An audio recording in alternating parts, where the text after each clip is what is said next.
And hello and welcome to Arts and Entertainment. I'm Deborah Gilbert, your host, and as always, it's so great to have you. I hope you enjoy the show. Well, we're going to highlight a wonderful organization. It's the Connecticut Ballet, and Brett Raphael, the artistic director, is my guest today.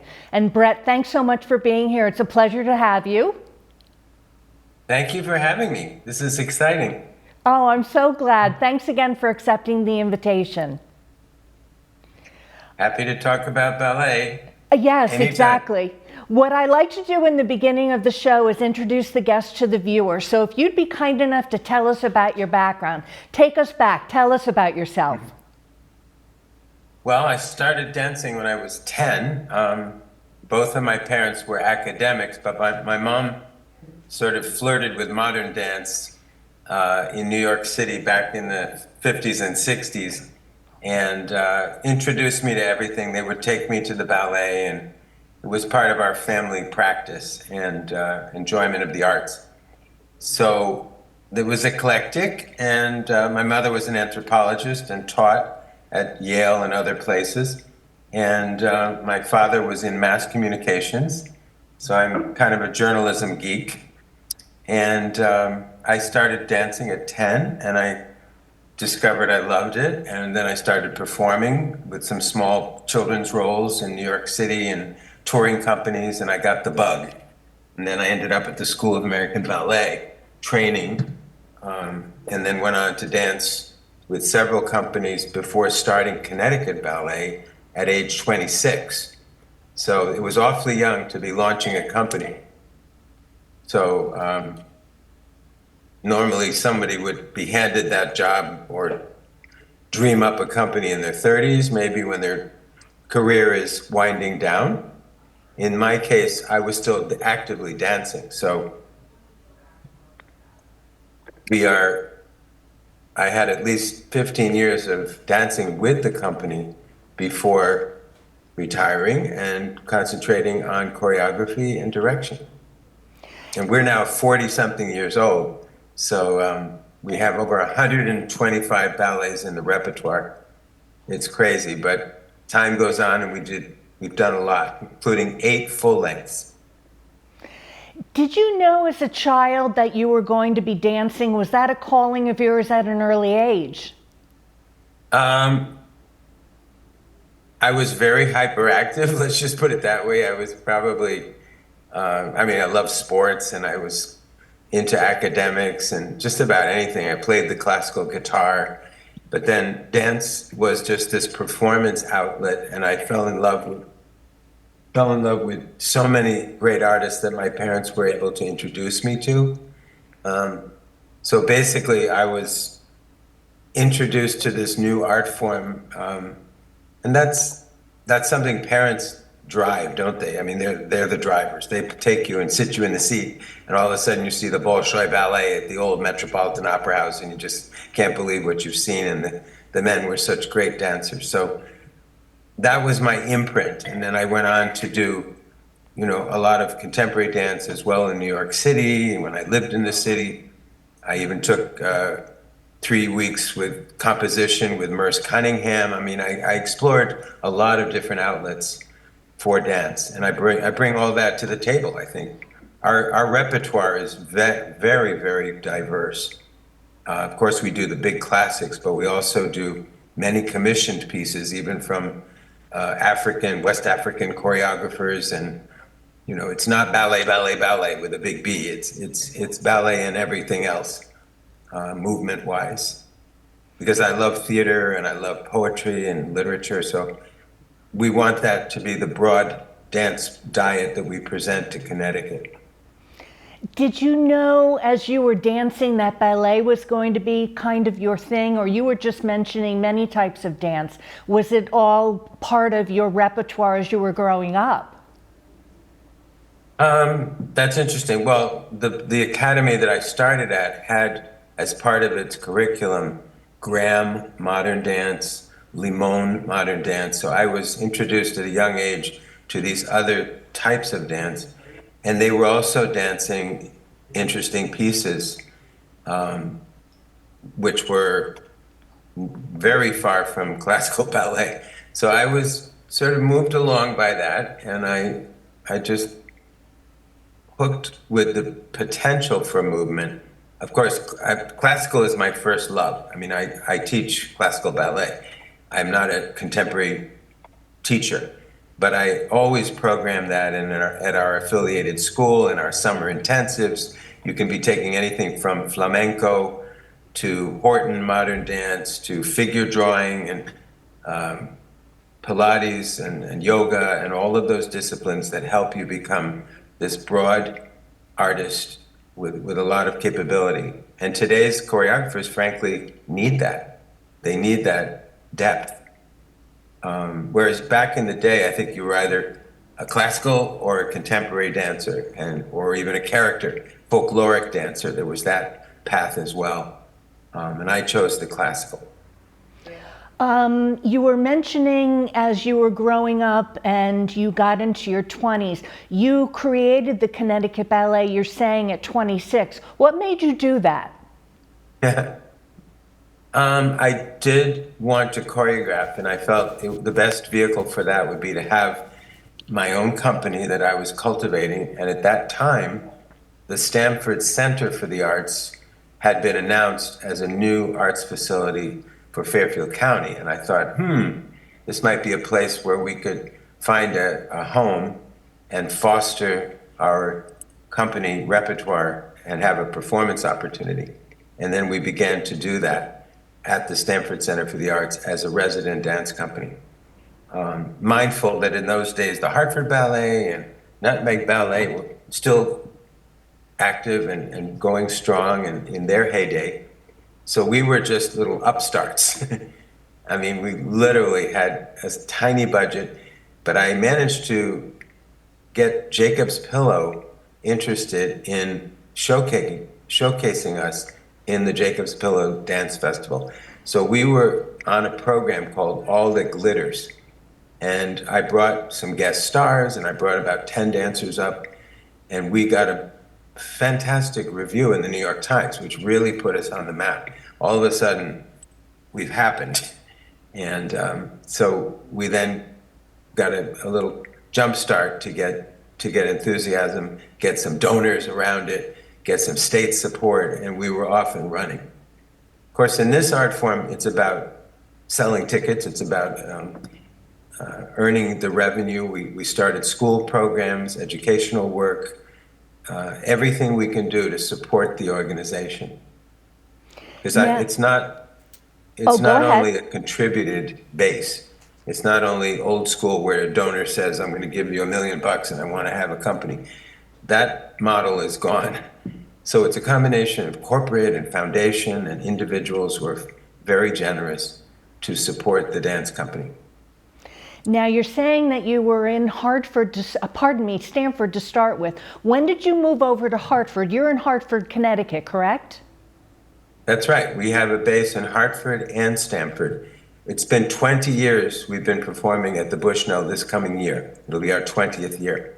So we were filling a vacuum created by the demise of the Hartford Ballet, which unfortunately went bankrupt. And we then said to serve Connecticut, to really make good on our name, which was to serve all people, we needed to be more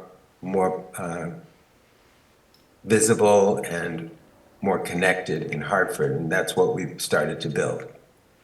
We've always had our physical rehearsal studios in Stamford, and that's just a historical fact, whereas the Hartford Ballet was in Hartford, for example.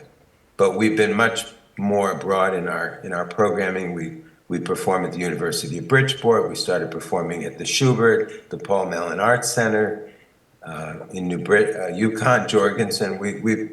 Once we started the Nutcracker and we started touring that Nutcracker, we were all around New England and all around Connecticut, and we've never stopped since. So you're in Stamford, Connecticut and Hartford, Connecticut. What does the Connecticut Ballet mean? You have all types of dance that you do all year round? Well, we're primarily a performance company. So we're a ballet company, and that means 2 or 3 big seasons a year at the Theater of the Bushnell. and the Palace in Stamford. And then we program other appearances. We do have our Ballet Under the Stars, which we initiated about 15 years ago, which is my dream to take dance out to the public for free in wonderful open air spaces and summer theaters. And we're doing that ongoingly every summer. We take a collection, but it's by no means sufficient to cover our costs. But that's not the point. It's the idea that dance is for everybody, and we're a performing company. Secondarily, we have the function of educating youth and exposing different constituencies to dance. For example, we do a lot of senior centers and senior facilities where we bring variety and zest into somebody's life, and we hear them tell their stories. Some of them go back into the eras of the 40s and 50s and 60s. So all of that's relevant, and we want to be a part of the community. So that's part of our mission, is to serve, but also participate and help educate and move forward the cultural scene in Connecticut. And one of the things, you and I were meant to meet in December to talk about the Nutcracker, and we didn't, which was fine. We both had I had a conflict of interest with my schedule. But one of the reasons why you're here is to talk about Be My Valentine, which is in February coming up. Tell us what that's all about. Well, that's a fun program that we do around Valentine's Day each year. We started in 2014, so I guess this makes it the 11th year. It's not specifically on Valentine's, it's around the Valentine's weekend. This year it is on Valentine's Day in Hartford, and that's the 14th, and then the 16th we roll into Stamford. The program is a mixed bill of duets and trios and company works all around the subject of love, or the absence thereof. But basically, it's love and various iterations of love in dance. And we're cooking up an exciting program which has classical ballet, contemporary ballet, tango, and we have a fun closer, which is to the famous Love Potion number 9 by the Clovers. That goes back to, 1959. So it's eclectic. We also have decided to take it out of the main theater, and we're going into downtown Hartford at the Christ Church Cathedral, and we're going to be at the Unitarian Universalist Church in Stamford. So just an opportunity for people to feel maybe this is a little more accessible, not like going to church by any means, but kind of a fun social event. And we've also brought in a wonderful jazz quartet. The Margie John Quinto Quartet is going to entertain us in between our dances and also afterward for the party. Okay, so it's a fun opportunity, and it's a whopping $20.25, 2025 to get in, and that's in advance, and $25 at the door. Okay, let's hold that thought for just a second. I'm Deborah Gilbert. You are tuned into Arts and Entertainment. We're going to take a break, and we'll be right back. My kids put skis on as they were learning to walk. I want my kids to be able to have those moments with their kids. Being a scientist, I'm worried about climate change in so many different ways for my kids. From the second you have a child, you want to do everything to protect them. I think our action on climate change is no different. It's just an extension of being a mom.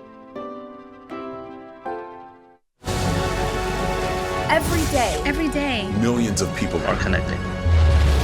And even though we're overcoming obstacles, watching each other's backs, and banding together, we should still make an effort. To get to know each other on a deeper level. Father, cosplayer, mentor, actor. It's time we take a step forward. Come together and discover how accepting our differences can make us stronger. And welcome back to Arts and Entertainment. I'm Deborah Gilbert, your host, and as always, so glad to have you. I hope you're enjoying the show. Well, we're highlighting the Connecticut Ballet today. And Brett, one thing I don't want to forget, which kind of ties into what we were talking about before we went to break, is the website, connecticutballet.org. What will the viewer find when they visit it? What will they find at? When they visit the website. The website tells upcoming performances. Oftentimes, parents are looking for a school for their kids to start dance. And we do have a school, but that information is elsewhere at the school's site. It's mostly about education and performances upcoming. And we have a new program connected to performances called Ballet Ambassadors, where folks can become advocates to introduce their friends, colleagues, some marginalized populations who don't always get invitations to come to the ballet.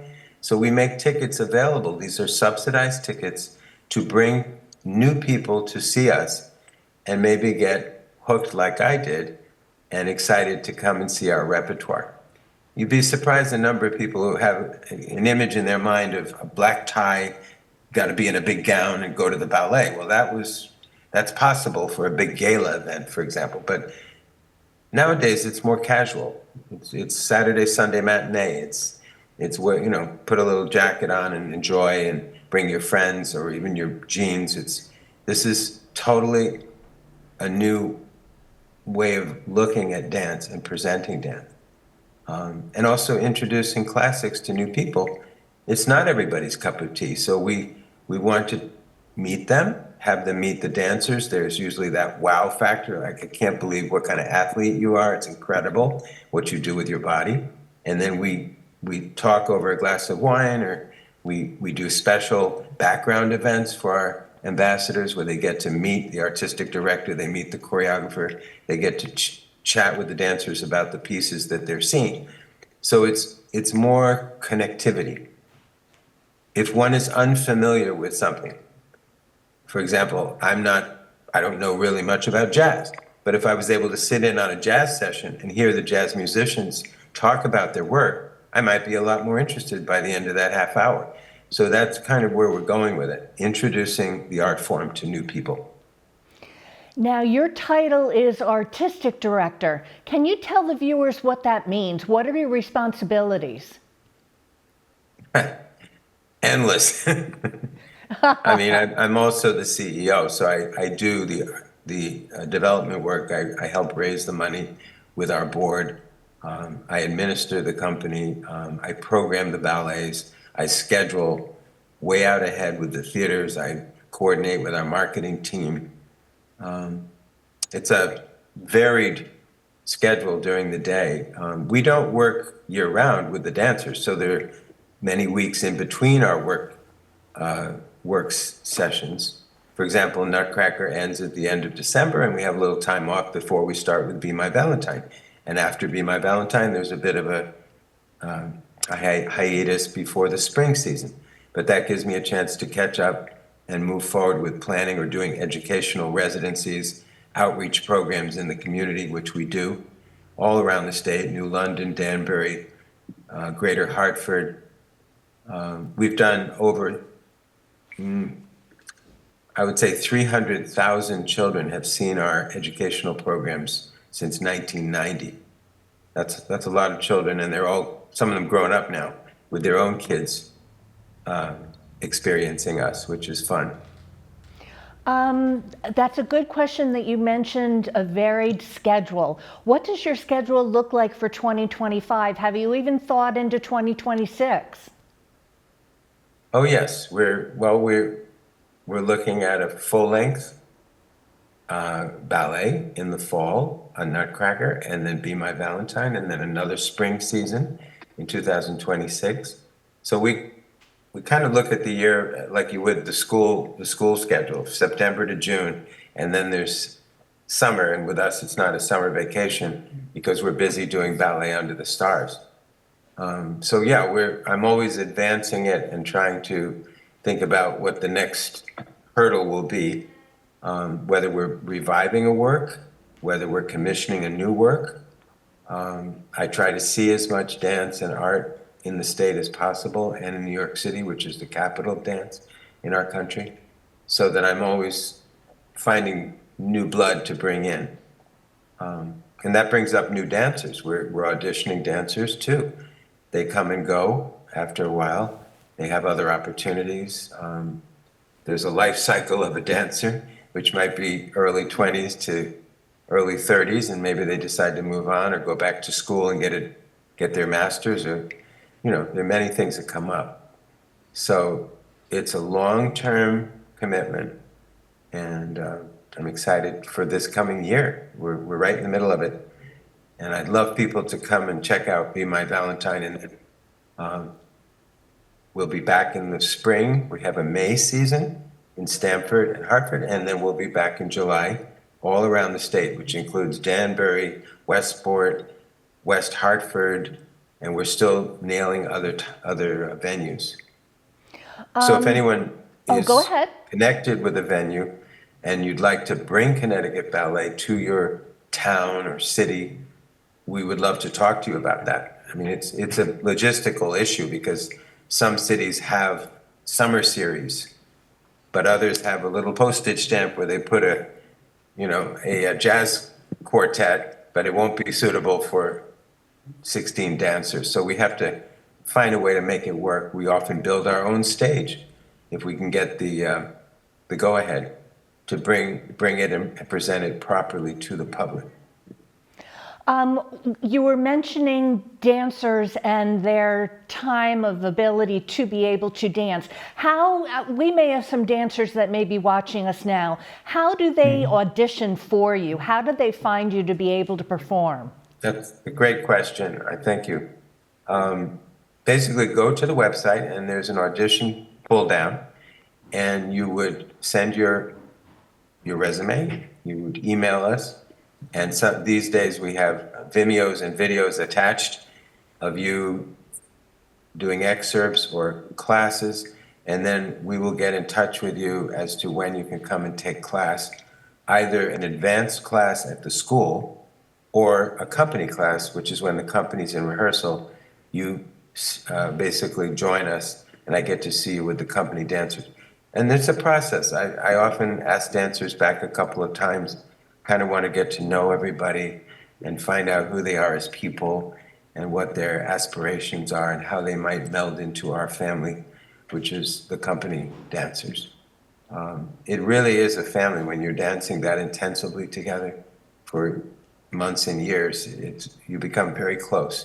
It's important to me that be a broad, diverse group of people, but also a group of people that really enjoy each other and can bring beautiful performances together to the public. You've mentioned a school. Tell us what that's all about. Our school is Connecticut Ballet Center, and it's the affiliated school of Connecticut Ballet. So theoretically, you could start with Connecticut Ballet Center and go all the way up the ladder and eventually audition for entry into the company. It's not a given, but we do have advanced students who are in their 15, 16, 17s, and if they are interested in pursuing dance for a career, they would become trainees and then paid apprentices and then corps de ballet, which is the full contract. So it's a step-by-step process, and most companies in America have that built in. But it's not exclusive to our school at all. We're happy to entertain students, dancers, aspiring dancers, literally from all over the world. Our company is quite international. We have dancers from all over, literally from Russia, Japan, Ecuador, Venezuela, Cuba, and of course around the United States. What does the future look like for dance and for ballet? People probably are saying, I've heard of it, I've never been to it, I'm not sure if I'm interested in going. What's the future look like for ballet in general? Well, I think it's an open question because the arts are fighting for support. Just the symphony, the theater, We're part of that larger cultural landscape.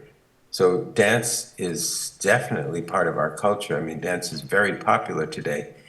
Look at hip hop, jazz, dance teams, step dance, liturgical dance. It's very much a part of our culture. Classical ballet requires more training. Contemporary ballet, you also training, but let's face it, we all dance. We our bodies move, and we can put together wonderful expressing with that. It doesn't have to be a highly choreographed experience.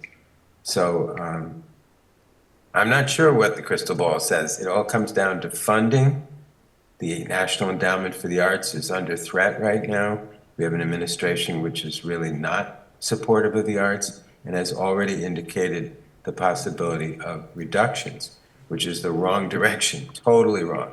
When you compare the renaissance of the arts in Europe, the budget of the Ministry of Culture in France, for example, is $1 billion.